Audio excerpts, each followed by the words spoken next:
Welcome to Starbound. My name's Chikondi, and I'll be your narrator today. Nearly 500 supporters get early access to our stories, including brand new episodes of Sunspire Academy and Farron and Rimiki. If you'd like to unlock early access and support new episodes and future series, tap Join below to become a Starbound member. Now let's get into today's story. The Galactic Deathworld Summit wasn't just any competition. It was the Olympics of survival, the ultimate test of evolutionary superiority. Every century, invitations went out to the most fearsome species that had clawed, bitten, and murdered their way to the top of their respective food chains. Species that had evolved on planets where the rain dissolved bones, where the air itself was toxic, where gravity crushed lesser beings into paste. The competition was brutal, unforgiving, and absolutely mandatory viewing across all galactic arms. So, when Commander Thulos of the Invitation Committee received the automated alert that a species called humans had been added to this century's roster, he assumed it was a practical joke. "Computer, display classification for humans," Thulos commanded. The holographic display flickered to life. Species, human, Homo sapiens. Classification, Tier 2 endurance species. Homeworld, Earth. Sol 3. Gravity rating, 1.0, standard. Atmospheric toxicity, negligible. Apex predator status, no. Notable achievements, primitive spaceflight, reality television, Facebook. The display glitched and revised its last sentence. Notable achievements, primitive spaceflight, reality television, TikTok. Thulos's primary mouth split into what his species considered laughter, a sound like rocks being fed into a wood chipper. "They're barely a Tier 2, he howled to his assistant. "Their planet isn't even a proper death world. The gravity is weak, the oxygen is abundant. Their apex predators are furry and have names like Steve and Mittens. Don't get me started on the archaic forms of entertainment they rot their minds with." His assistant, a gelatinous cube named Blurp, bubbled in agreement. "Shall I rescind the invitation, Commander?" Thulos paused, his secondary brain lobe lighting up with malice. No.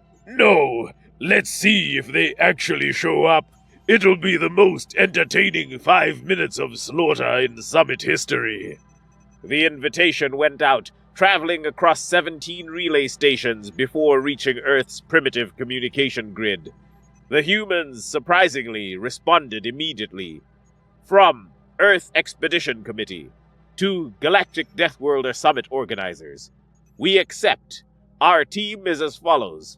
Kestrel Reeves, ex-Marine, team leader. Dr. Nyota Wright, xenobiologist. Ravi Kapoor, engineer. Malachi Goldstein, wildcard.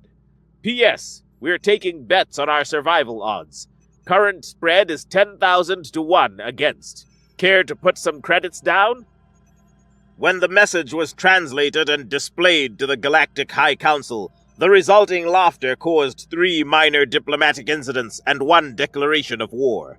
The Krazik ambassador laughed so hard he molted prematurely. "Humans!" wheezed Ambassador Drath of the Trogathian Empire, a 9-foot-tall reptilian creature whose scales could deflect missile fire. "I once used a human skull as a drinking cup. It hardly held a mouthful. Their brains aren't developed enough to stand a chance in this competition." "The Zirak broodmind will consume their genetic material for breakfast," chirped the Zirak representative, a drone of the multi-bodied hive consciousness. "Their DNA is hardly worth archiving." "The Athul Rageborn will paint the competition grounds with their entrails," growled the Athul delegate, a hulking figure restrained by 3 separate shock collars that pulsed with suppressed violence. The bets against human survival reached astronomical figures. 1 galactic standard credit on human victory would pay out enough to purchase a small moon. Exactly 14 days later, the human team arrived at the summit's orbital station. Kestrel Reeves, retired Marine, stepped off the shuttle with a duffel bag over his shoulder and a steaming cup in his hand.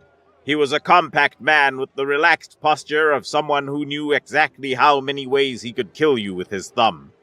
The handle of what appeared to be a primitive, chain-driven cutting device protruded from his bag. "Nice place," he remarked, sipping his coffee. "Bit drafty." Dr. Nyota Wright followed, already scribbling notes on a tablet. Her eyes darted everywhere, cataloging species with the focus of someone who had dissected things 10 times her size for fun. The biodiversity is remarkable. Is that a biped arachnid consuming its mate? Fascinating reproductive strategy, similar to insects and arachnids on Earth.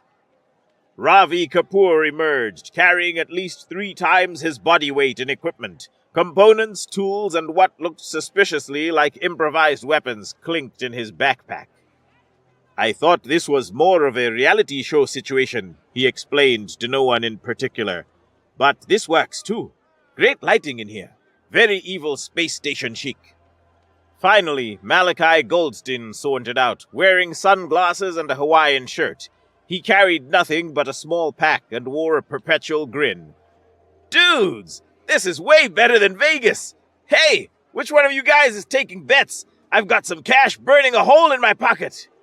The alien delegates stared in stunned silence. The humans hadn't just shown up. They were acting like they were at a company retreat. An 8-limbed official approached them cautiously. "Humans, there appears to be a misunderstanding. This is the Deathworld Summit. You will be dropped onto Vortha 6, the single most lethal planet in the known universe. No human has ever set foot there and survived." Kestrel took another sip of his coffee.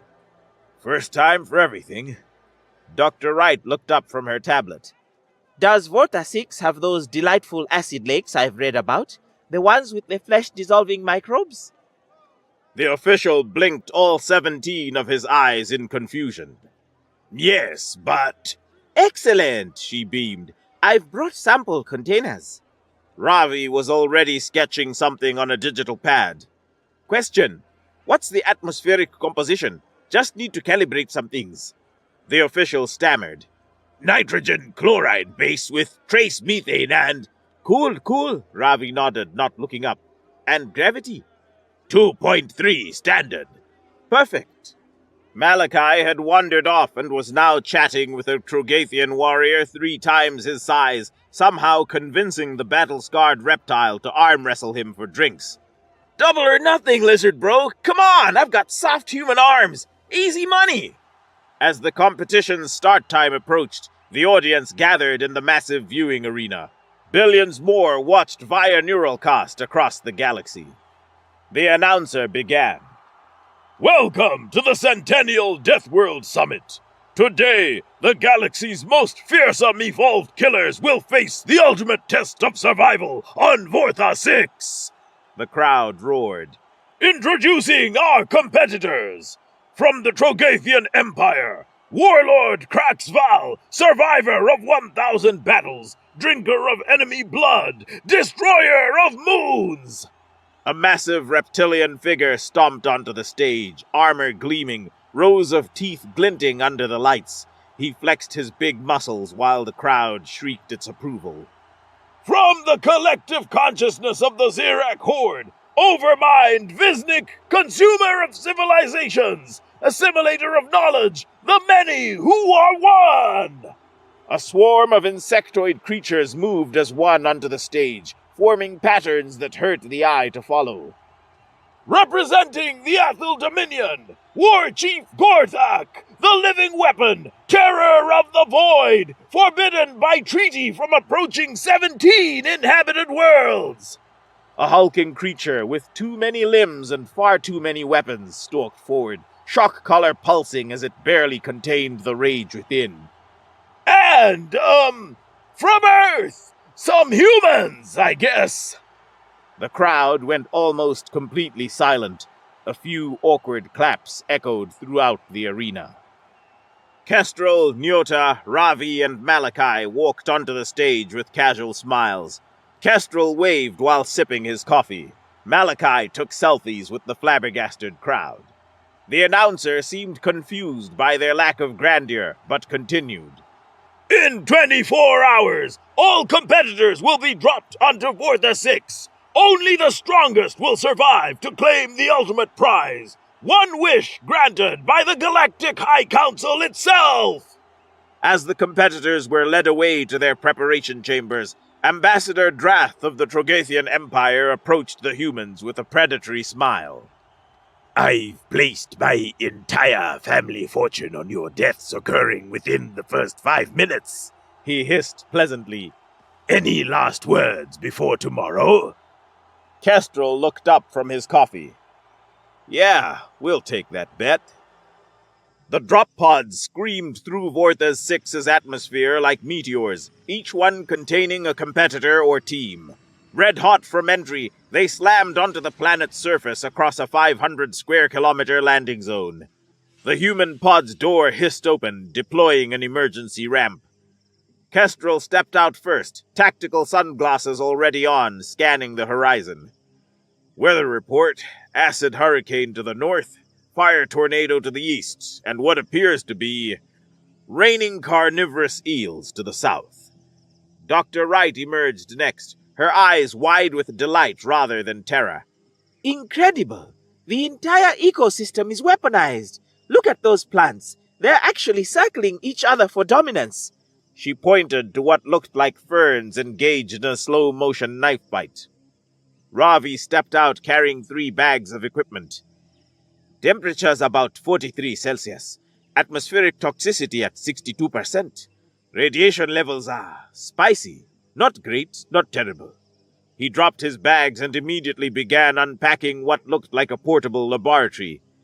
It shouldn't cause any irreparable damage as long as we don't spend weeks here. Malachi exited lost, stretching casually as if he'd just gotten off a long flight. So, this is hell, huh? Kinda expected more brimstone, less whatever that is. He pointed at a pulsating purple mass on a nearby rock. Hey, Nyoda, is that thing supposed to be breathing? No idea, she said cheerfully, already approaching it with a sample container. But I'm going to find out. Kestrel grabbed her shoulder. Later, Doc. First priority, secure perimeter, establish base camp, ensure survival necessities. Boring but correct, she admitted. A distant scream cut through the air, distinctly alien, distinctly agonized. That would be our competition starting to thin out, Kestrel noted dryly. Across the landing zone, Warlord Valex of the Trogathian Empire had confidently marched to a shimmering pool of liquid. After 14 consecutive victories in ritual combat arenas, he considered himself practically immortal. Thirsty from the drop, he bent down to drink. The liquid surged upward, formed a mouth, and in one swift motion dissolved the mighty warrior from the inside out. His legendary armor clattered to the ground, now occupied only by rapidly liquefying organs. Elsewhere, the Zurak Overmind had identified a massive tree-like structure as an ideal hive location. As the first drones began to burrow into its bark, the tree shuddered. Its branches whipped downward, impaling dozens of drones simultaneously. The remaining Zirak attempted to retreat, but the ground beneath them erupted as the tree's root system revealed itself to be hundreds of tentacular mouths. The Athel war chief, Gorthak, enraged by a growling sound from above, had immediately declared war on the sky itself. This proved to be a tactical error when the clouds, composed of semi-sentient electrical organisms, took personal offense. A bolt of lightning, seemingly guided by malicious intelligence, struck the war chief with such precision that his 17-layer battle armor acted as a perfect conductor. What remained was a smoking crater and a lingering smell of overcooked protein. Meanwhile, the humans had spent the first 10 minutes doing something none of the other competitors had considered, assessing their surroundings methodically rather than relying on brute force to guide them. Water sources all suspect, Kestrel reported, returning from a quick reconnaissance. Vegetation is either carnivorous, toxic, or both. Wildlife is enthusiastically hostile. Ravi had already assembled a portable shelter using lightweight components from his pack. I've got basic atmospheric filtration running. Should keep the worst of the airborne toxins out. Working on water purification next. Nyota was cataloging nearby flora with focused joy. The evolutionary adaptations here are extraordinary. This plant has developed microscopic projectile barbs filled with neurotoxin. She held up a leaf that was trying its best to stab her through her protective gloves. Malachi had wandered a short distance away and was now returning with 6 creatures following him. They resembled wolves, if wolves had 6 legs, armored exoskeletons, and an acid-dripping maxillae instead of jaws. "Guys, meet the gang!" Malachi announced proudly. "This is Ross, Rachel, Chandler, Monica, Phoebe, and Joey." Kestrel stared. "You named the Death Wolves after Friends characters? Isn't that show kind of old?" "Sheesh, who shit in your coffee? Besides, they're friendly once you show them who's boss," Malachi shrugged. "And they're pack animals, needed names." "How did you—" Ravi began. "Jerky, dominance, and positive reinforcement," Malachi explained, pulling a package from his pocket. "There's little that meat and good vibes can't solve." Kestrel shook his head in resignation. "Fine, they might be useful for perimeter security. Just keep Chandler away from my coffee supply." As night fell on Vortha 6, a process that involved the sky turning a disconcerting shade of green and emitting a low humming sound, the humans had accomplished something remarkable. Whether other competitors were hiding in crevices or constantly running from threats, the humans had established a functional base camp. Ravi had constructed a surprisingly sturdy fortress, using a combination of their pod's material, native stone, and the remarkably durable bones of local fauna that had made the mistake of attacking during construction. The gang of insectoid wolves proved useful in their perimeter defense, with Rachel and Chandler being the most vicious and protective. Malachi was sure to reward them with the bones and flesh of enemy corpses. "The outer wall should resist most physical attacks," Ravi explained, tightening a final joint. "The roof is designed to channel the acid away from our living space, and I've rigged up a basic alarm system using those resonating crystal formations I found, though those hellhounds maladopted should be alarm enough." "What about weapons?" Kestrel asked, inspecting the perimeter. Ravi grinned and held up what looked like a modified pressure vessel attached to a nozzle. "Remember those super flammable sap pods we found? Combined with this ignition system..." He pointed the device at a nearby rock and pressed a trigger. A stream of blue flame shot out, briefly turning the rock molten. "Holy shit!" Malachi whistled, impressed. Inside the fortress, Nyota had set up a laboratory space and was examining samples. "I've identified 3 compounds with medicinal properties," she announced. "This fungus contains a powerful antivenom effective against most of the toxins I've tested. This root has incredible coagulant properties, stops bleeding instantly. And this weird pulsating thing? Well, I'm not entirely sure what it does, but it makes a lovely blue glow when agitated." Kestrel had established a defensive perimeter and was now working on what appeared to be... "Is that a bar?" Nyota asked incredulously. "Morale is essential to survival," Kestrel replied without looking up from his work. "Coffee for mornings, something stronger for evenings. We'll need both to stay sharp." Malachi had somehow trained his pack of death wolves to patrol in shifts. "Joey and Chandler take first watch," he explained, scratching behind what might charitably be called an ear on the largest creature. "They're eager to please. Monica's a little high-strung but has the best nose for danger. Ross whines a lot but is surprisingly good in a fight. Rachel's a little psychotic, though, I won't lie." By the time the planet's 3 moons rose, one red, one pulsating, and one that appeared to be watching them, the humans had not only survived, but established dominance over their immediate territory. Meanwhile, in viewing chambers across the galaxy, audiences watched in stunned disbelief. "They're building things?" whispered an Arcturian diplomat. "The small one has tamed Vortha hellbeasts," muttered a Proxima general, spilling his drink. "We've tried for centuries to domesticate those for war use, We lost 3 battalions in the attempt. The female is collecting poison samples, hissed a Beetlejuicean scientist. for fun. The betting odds, once 10,000 to 1 against human survival, had shortened dramatically to 50 to 1. The wealthiest gambling syndicates across 17 systems were beginning to sweat. As dawn broke on Vortha 6, a process that involved the horizon bleeding literally, not figuratively, the humans gathered to plan their day. All right, team, Kestrel said, distributing cups of freshly filtered coffee. Day 1 was about establishing base and securing necessities. Day 2 was about reconnaissance and resource gathering. I need more biological samples, Nyota said immediately. particularly from the region we've designated as Nope Valley. I spotted what might be workable metal deposits about 2 clicks south, Ravi added. With the right tools, I could improve our defenses considerably. Friends need more territory to hunt, Malachi said, scratching Phoebe behind her armored mandible. They're getting restless. Kestrel nodded. We'll split into teams of 2. Ravi and I will check out the metal deposits. Nyota and Malachi, you take biological sampling, but stay within emergency retreat distance.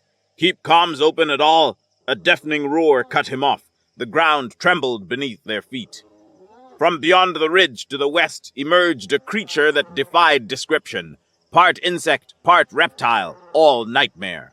It stood taller than their fortress, with limbs that ended in scything blades and a maw that could swallow a shuttlecraft whole. The humans froze. Then Kestrel calmly sipped his coffee. Slight change of plans, he said. Looks like breakfast found us. Good morning, galactic citizens! This is Lictor, bringing you Day 2 of the Deathworld Summit, and against all odds and expectations, the humans remain not only alive, but thriving! This is unprecedented in Summit history! The broadcast host, a shimmering being whose form kept shifting between shapes, was practically vibrating with excitement. His co-host, a multi-eyed slug creature named Blurg, looked considerably less enthused. Surely it's only a matter of time before reality catches up with these primitive mammals, Blurg gurgled pessimistically.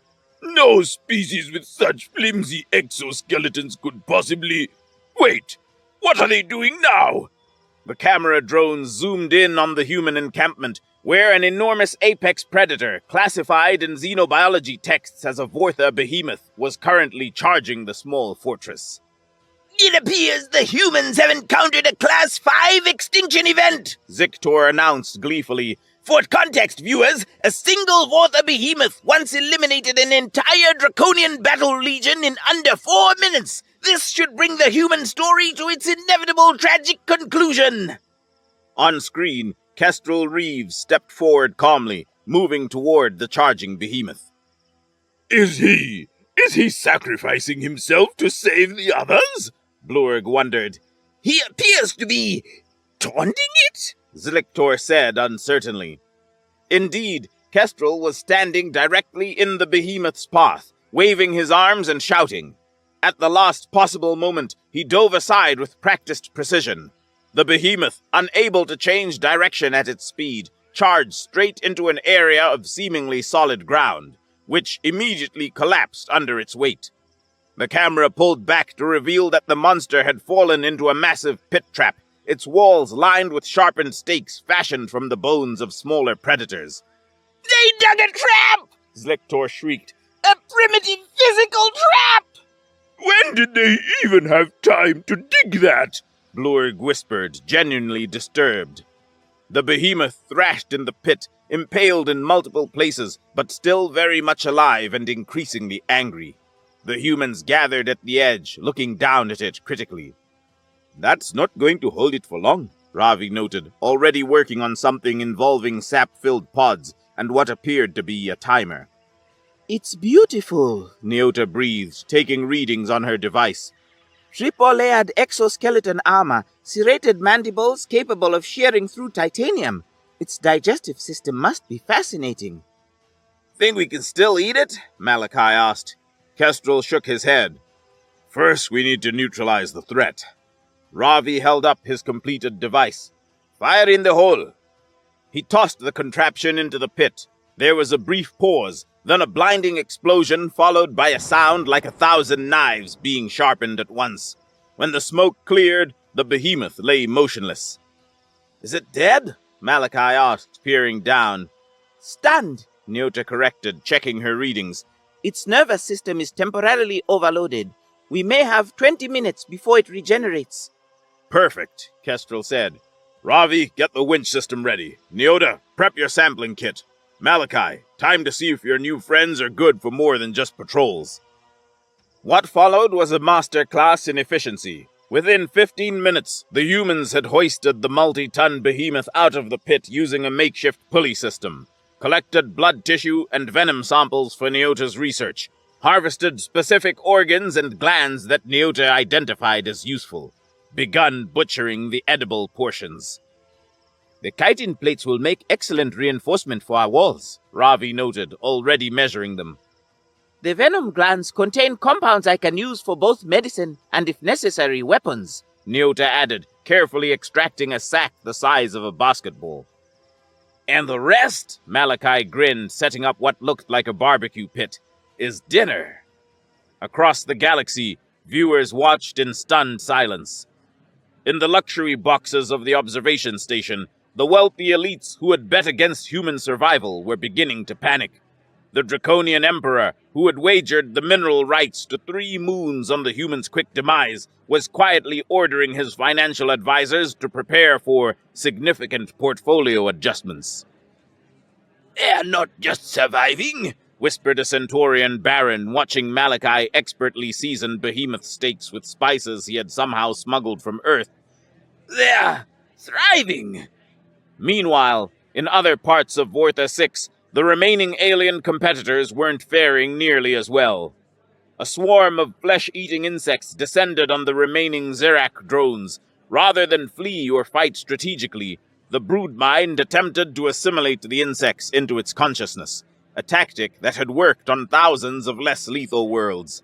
The insects, however, seemed fundamentally uninterested in joining a collective, and more focused on the buffet of alien protein suddenly available to them. Elsewhere, one of the surviving Athol warriors encountered what appeared to be a beautiful oasis. Desperate for water, he charged in without testing it first.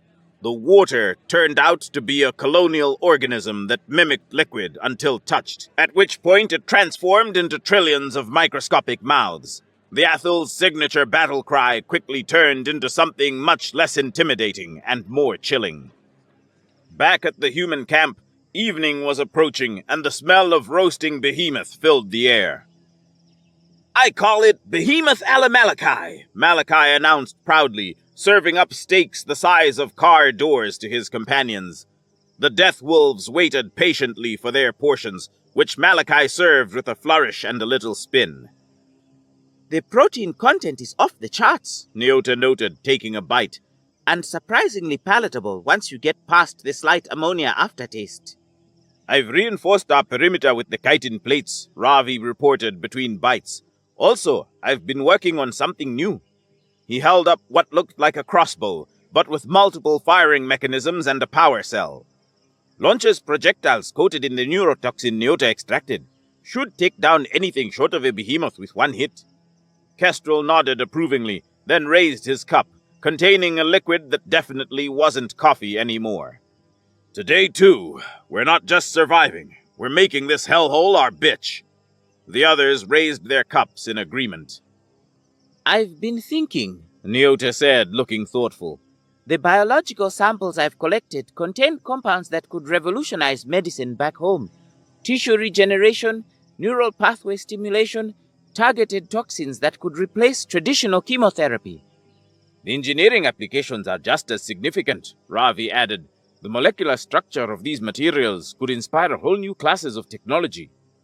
Malachi chewed thoughtfully. "Plus, this would make one hell of a theme park." The others looked at him. "Think about it," he continued, warming to his idea. "Extremely wealthy thrill-seekers would pay fortunes for a controlled, dangerous experience. Survive Vortha 6, if you dare. We could build safety outposts, emergency extraction protocols, guided tours of the most dangerous zones." Kestrel raised an eyebrow. You want to turn a Deathworld into a tourist attraction? The most exclusive, expensive tourist attraction in the galaxy, Malachi corrected. Rich people love dangerous stuff when they think they're safe. Before the conversation could continue, one of the perimeter crystal alarms sounded, a high-pitched chime. Movement to the north, Kestrel said, immediately on alert. Multiple signatures, approaching slowly. They readied their weapons, but instead of another predator, they were surprised to see a battered alien figure emerge from the darkness. It was a Krell, a species known for their crystalline exoskeletons and telepathic abilities, though this particular specimen looked decidedly worse for wear.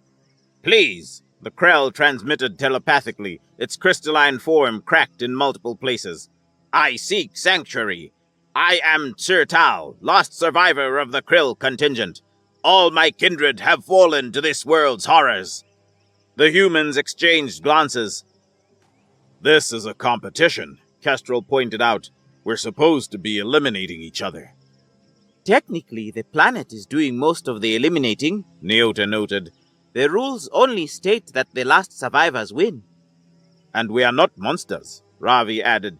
"Well, not compared to everything else around here." Malachi shrugged. "More the merrier. Can you eat behemoth meat, Crystal Dude?"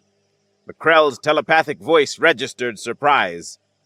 You would share resources with a competitor?" "Consider it a cultural exchange," Kestrel said.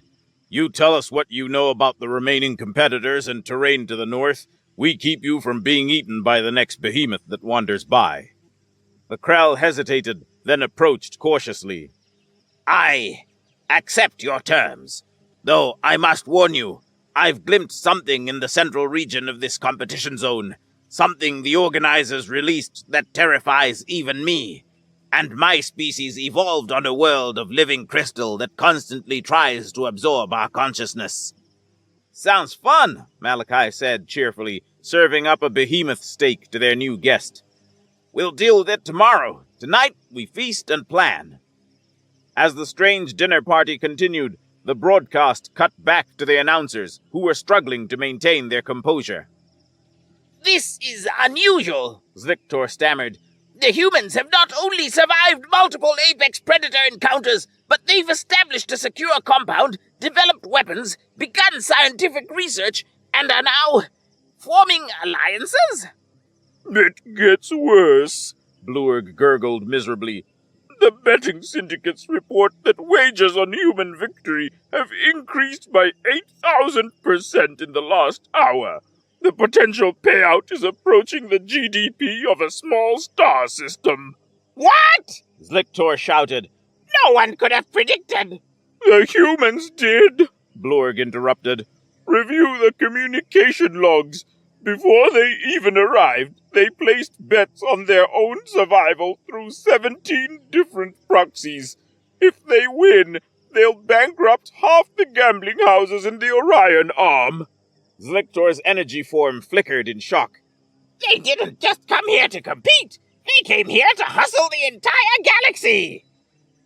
By dawn of the third day, only 4 competitor groups remained alive on Vortha 6. The human team, now +1 crystalline alien guest, a lone surviving Zirak drone separated from its broodmind and now operating on instinct alone, 2 Athel warriors who had found refuge in a cave system, a Drell assassin who had remained hidden through perfect camouflage techniques. The Galactic Council was in full panic mode. "This cannot be happening!" moaned High Counselor Vialia, her 7 appendages waving in distress. "The humans aren't just surviving, they're flourishing! Our viewership numbers have broken every record! The betting markets are in chaos!" "Perhaps we should simply accept that we underestimated them," suggested Counselor Zizzy reasonably. "Never!" bellowed War Counselor Dreth. "They are making us look like fools! We must restore the natural order! Release the Apex Titan!" Vialia's appendages froze mid-wave. "The Titan? But that's only for emergency use! Its last known feeding ground was an entire moon! We cannot control—" "Release it!" Dreth insisted, pounding his war gauntlet on the table hard enough to crack it. Let the humans face a true challenge! After a tense vote, the council gave the order. Back on Vortha 6, the humans were preparing for a day of exploration when their Krell guest suddenly clutched at his head in pain. They've done it! Tristal transmitted, mental voice strained. The fools have released the Apex Titan! I can feel its mind awakening, a void of hunger and rage! What now? Malachi asked in the middle of feeding strips of behemoth jerky to his pack of death wolves. The Apex Titan! Sir Tal explained, vibrating with fear. A creature so powerful it once consumed an entire moon! The Council keeps it in stasis, releasing it only in the most extreme cases as a final challenge. Kestrel frowned. Why would they? Because you've embarrassed them! Sir Tal answered before he could finish. Your species was supposed to die immediately. Instead, you've dominated the competition. The galaxy is watching humans not just survive, but thrive on the deadliest world known. The power balance is shifting. Well, that's flattering, Nyota remarked, continuing to pack her sampling kit. What exactly are we dealing with? Imagine a creature evolved specifically to be the apex predator of apex predators, Sir Tal transmitted grimly. Regenerative capabilities beyond anything else on this planet. Strength enough to tear mountains open. Senses so acute it can track prey across continents. So, big, strong, and hard to kill, Ravi summarized. Anything specific we can exploit? Weaknesses? Biological limitations? Sir Tal's crystalline form flickered in what might have been astonishment. You cannot be serious! The appropriate response is to hide and pray it doesn't find you! Hiding's not really our style. What other choice do we have? It's not like we can stay here forever, Kestrel said, beginning to check his weapons. Aw, why not? I'd miss Rachel and Joey, Malachi insisted. Kestrel ignored him. Nyota, any insights from the biological samples you've collected so far? Nyota was already reviewing her data. Based on the planet's ecological patterns, any apex predator would have evolved specific adaptations to handle the extreme conditions. Supercharged metabolism to power enhanced regeneration, likely specialized digestive systems to process the highly toxic local fauna. Meaning? Kestrel prompted. A slow smile spread across Nyota's face. Meaning it might be possible to overload its system. Everything has limits, even apex predators. Push any biological system beyond its capacity, and it fails. The psychic predator, Ravi said suddenly. Remember the one that tried to mentally dominate us yesterday before Nyota dosed it with caffeine? Its body is still preserved in your lab tent. Nyota's eyes widened. Perfect! Its neurotoxins combined with the compounds I extracted from the behemoth's venom sacs could create a metabolic overload powerful enough to affect even a titan. You want to poison the most dangerous creature in the galaxy? Sir Tal transmitted, mental voice faint with disbelief. You arose this morning to devastating news and chose to persevere in the face of evil destruction? This is madness! Madness! Malachi grinned, patting Chandler the Death Wolf on his armored head. This is a typical Monday! Our veterans have seen worse for sure. Kestrel nodded. We've got about how long until this Titan reaches us? Hours, perhaps less, Sir Tal answered. It moves with terrible purpose. Then we'd better get cooking, Kestrel said. Across the planet, the remaining competitors sensed the Titan's awakening in their own ways. The lone Zirak drone simply froze, instinctual programming recognizing an unbeatable threat. The Athel warriors emerged from their cave system, weapons ready, determined to die with honor rather than hide. The Drell assassin silently climbed to the highest point available, prepared to observe and survive. In the observation station orbiting Vortha 6, every available viewing screen was now focused on the approaching Titan. Camera drones struggled to capture its full scale as it moved across the landscape, a nightmarish fusion of biological horror and evolutionary perfection. Its hide rippled with muscles beneath armor plates that made the behemoth look fragile by comparison. Multiple limbs ended in weapons nature had spent millions of years perfecting. Its maw, large enough to swallow shuttlecraft, dripped with caustic saliva that melted the bedrock beneath it. By the sacred voids! Whispered Zliktor, energy form dimming in terror. The council actually released it! The Athul warriors have engaged the Titan! Blorg reported, voice quivering. Brave! Foolish, but brave! On screen, the two Athul, legendary warriors from a culture that prized battle above all else, charged directly at the Titan. Their energy weapons, powerful enough to punch through starship hulls, discharged in perfect unison. The blast struck the Titan squarely in what might generously be considered its chest. The monster paused, as if noticing insects for the first time. Then it breathed. Just breathed. The superheated, toxin-laden exhalation reduced both Athul warriors to component atoms in less than a second. Their weapons clattered to the ground, already beginning to dissolve in the caustic aftermath. The Athul contingent has been eliminated, Blorg announced unnecessarily as the viewing audience watched in horrified silence. The Titan continued its inexorable advance toward the human encampment. It knows! Sir Tal transmitted, crystal form trembling. It senses you as the primary threat on this world. It comes directly for you! Good, Kestrel said, checking the makeshift harpoon launcher Ravi had constructed. Saves us the trouble of finding it. Nyota emerged from her lab tent, carefully carrying a container filled with an ominous purple-black liquid. It's ready. The most toxic substance I've ever created. Handle with extreme care. What exactly will it do? Ravi asked, fitting the container into the specialized delivery system he'd built. Theoretically, it should overload the Titan's cellular regeneration, turning its own healing factor against it. Nyota explained. Every cell in its body will begin dividing uncontrollably while simultaneously trying to digest itself. It's not going to be pretty. And if it doesn't work? Malachi asked, unusually serious as he prepped his Deathwolf pack with what appeared to be makeshift armor crafted from behemoth plates. Then we're lunch, Kestrel said simply. Positions, everyone. It's showtime. They barely had time to prepare before the ground began to tremble. Trees in the distance, massive carnivorous growths that had survived centuries of Vortha 6's brutal ecosystem, were snapped like twigs as the Titan approached. Then it came into view, and even the hardened humans felt momentary doubt. Holy shit!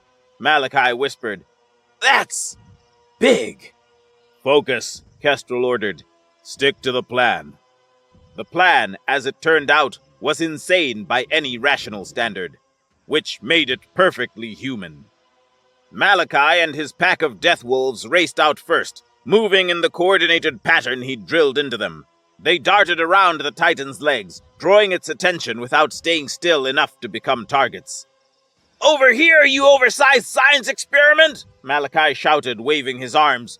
Joey, Chandler, flanking maneuver! The Deathwolves responded with terrifying precision, nipping at the Titan's multiple legs from different directions. The monster roared, a sound that liquefied nearby rocks from pure acoustic force, and swung massive limbs at the irritating prey, always missing as Malachi and his pack moved with practiced agility. Meanwhile, Ravi had positioned himself on a ridge with his harpoon launcher. The massive weapon, cobbled together from pod parts and local materials, was aimed at the Titan's primary maw. Steady, Kestrel advised through their comms. Wait for my signal. Nyota stood by with secondary toxin containers. Remember, we likely only get one shot at this. The delivery system needs to pierce deep enough to release the toxin into its primary circulatory system. The Titan, growing increasingly frustrated with the Deathwolves, suddenly changed tactics. It reared up to its full height, easily the size of a small skyscraper, and began drawing in a massive breath. It's going to use its breath weapon! Sir Tal warned telepathically. Nothing survives this! Now! Kestrel commanded. Ravi fired. The harpoon, trailing a delivery line connected to the toxin container, shot directly into the Titan's open maw just as it was about to exhale. The impact drove the weapon deep into the creature's throat. Nyota activated the remote release, and the toxin container emptied its contents directly into the Titan's gullet. The Titan paused, as if confused. It took one step forward, then another. "Did it work?" Malachi asked through comms, still dodging with his pack at a safe distance. The Titan suddenly convulsed. A terrible, strangled sound emerged from its multiple breathing orifices. Its armored hide began to bulge in unnatural places as cellular processes went haywire. "Take cover!" Kestrel ordered. "Everyone back to the fortress!" They barely made it to safety before the Titan began to distort horrifically. Its regenerative abilities, attempting to counter the toxin, only accelerated the process as cells multiplied out of control. Limbs split and reformed. Armor plates cracked as tissue expanded beneath them. Internal organs liquefied and reconstituted in chaotic patterns. The death throes of the greatest predator in the galaxy lasted exactly 7 minutes and 23 seconds. When it finally collapsed, a mountain of flesh returning to the planet that had shaped it, the silence was deafening. Holy shit! Malachi said again, this time with considerably more cheer. We did it! We actually did it! In the observation station, chaos reigned. Impossible! Zictor shrieked. The humans have killed the Apex Titan! The Apex Titan! Blurg had fainted, his slug-like body melting slightly from shock. The Galactic Council chamber had devolved into pandemonium. High Counselor Vialia was being treated for multiple system failures. War Counselor Dreth had fallen into catatonic shock. Only Counselor Zizzy seemed composed, calmly transferring massive amounts of funds to cover what were about to become catastrophic gambling losses. "The competition is over," Zizzy announced to the chamber. "By all metrics and rules, the humans have won. The Deathworld Summit has its champions." 3 days later, after being extracted from Vortha 6, the human team stood before the Galactic Council. Malachi's Deathwolf pack had been reluctantly left behind, though not before he'd established an automated feeding system that would last until he could return. The council chamber, normally a place of austere dignity, was packed beyond capacity. Representatives from every major species crowded the viewing galleries. The broadcast was being transmitted to more systems than any event in galactic history. The humans, freshly showered and wearing clean clothes, looked remarkably ordinary compared to the assembled alien dignitaries. Kestrel stood at attention, military bearing evident. Nyota kept glancing around, clearly cataloging the biological diversity on display. Ravi was sketching something on a tablet, occasionally looking up to study the chamber's architecture. Malachi was taking selfies with any alien dignitary who would agree, and some who didn't realize what was happening. High Counselor Vialia, having recovered from her multiple system failures, called for order. "Humans of Earth," she began, voice amplified throughout the chamber. "You have accomplished the unprecedented. Not only have you survived the Deathworld Summit on Vortha 6, but you have demonstrated skills, adaptability, and problem-solving abilities that..." She paused, seemingly struggling to find appropriate words. "That have forced a re-evaluation of our understanding of your species." Murmurs rippled through the chamber.